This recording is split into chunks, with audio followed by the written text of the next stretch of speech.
Aloha everyone, this is Max with Asian Geek Squad, and today we are going to be comparing the Fitbit Versa versus the Fitbit Versa 2. So this is the first one, the special edition with the purple band, and this is the second version, also special edition with this blue band. First, let's go over the hardware.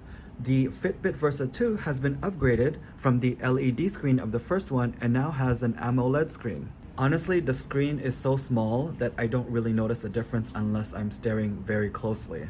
The background is more prominent on the Fitbit Versa 2 and the icons seem to pop out a little bit more. Next up, this has Bluetooth 5.0 and the older version has Bluetooth 4.0. Another hardware difference is the lack of the physical buttons on the right side.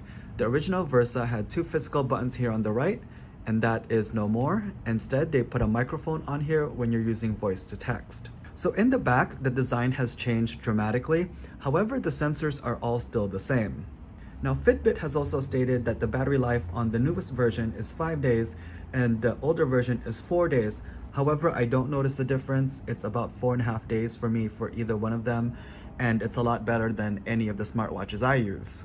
Now, let's go over the features of the Fitbit Versa 2 as highlighted on the website. So here's a screenshot of that, and it has all of the health features: steps and activity, calories burned, floors climbed, sleep tracking and silent alarm, sleep stages, sleep score, female health tracking, and guided breathing sessions. All of those can be done by the Fitbit Versa 1. And I think that's why they took this out from their website when you try to compare different ones, because you'll notice that this can do it too. The only one that it can't do is the sleep score, and let me show you what it looks like. So we're looking at the sleep portion of the Fitbit application, and since I've been using the Fitbit Versa 2, I received a score here: 78, 72, and 80. But before that, I've been using the Fitbit Versa. Let's look at one of those that has been tracked. So we see here, it has the awake, REM cycle, light, and deep. And this is from the Fitbit Versa 1. This is from June. And if we go over to the new version, the Fitbit Versa 2 with the sleep score, it kind of says the same thing, except now there's just a number: awake, REM, light, and deep. So now there's a sleep score on the Fitbit Versa 2. Now, one thing that is on the website here, it says female health tracking. And I'm really surprised because it's not an application. It took me a while to find it. So when we look at the Fitbit Versa 2 and we look at the applications, it's not an actual application. What it is, it's just a log. If you go to Discover, tap Female Health Protection, add to today.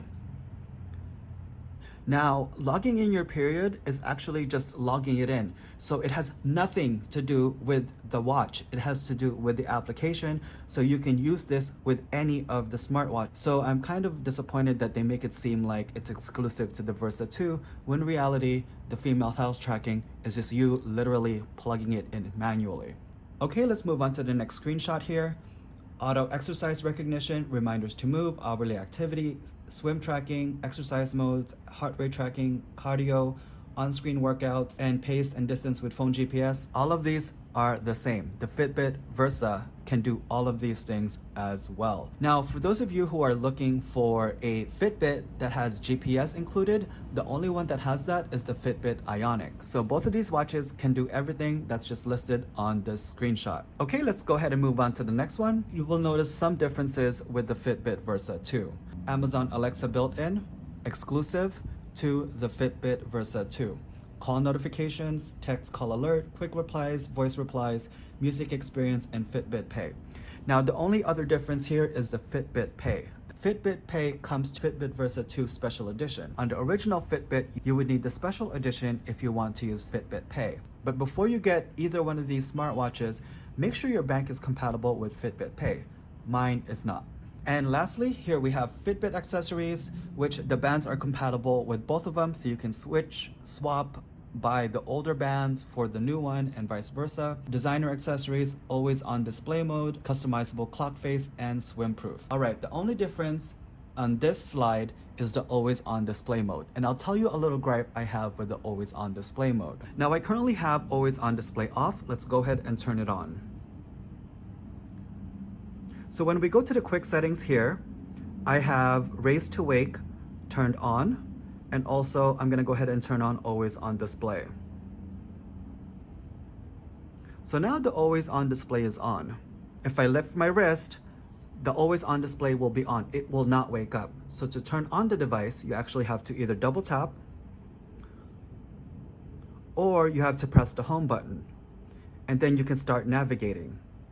For me, that creates frustration because if I have the always on display off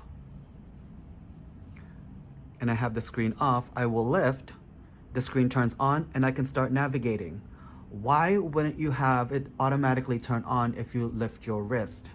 I don't know. Then it creates an extra step every single time you have always on display on. It's a feature that I like having, but if I'm gonna lift my wrist anyway to look at the time, I would rather just leave always on display off.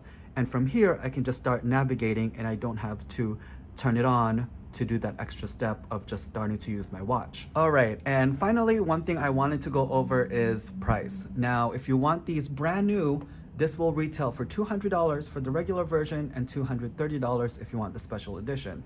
This one, brand new, you can find as cheap as $150. However, if you're okay with secondhand, you can find this watch for about $100. So here's a screenshot from Swappa that the Fitbit Versa are around $100. So it's half the price of a Fitbit Versa 2 with almost all of the same spec. Put a link in the description below in case you're interested in that. Hopefully I've answered a few of your questions regarding the differences between the Fitbit Versa 2 and the Fitbit Versa 1. I don't know, what do you guys think? Which one would you rather have? The original Fitbit Versa or the latest version, the Fitbit Versa 2? Comment down below. Thank you guys for watching. Aloha.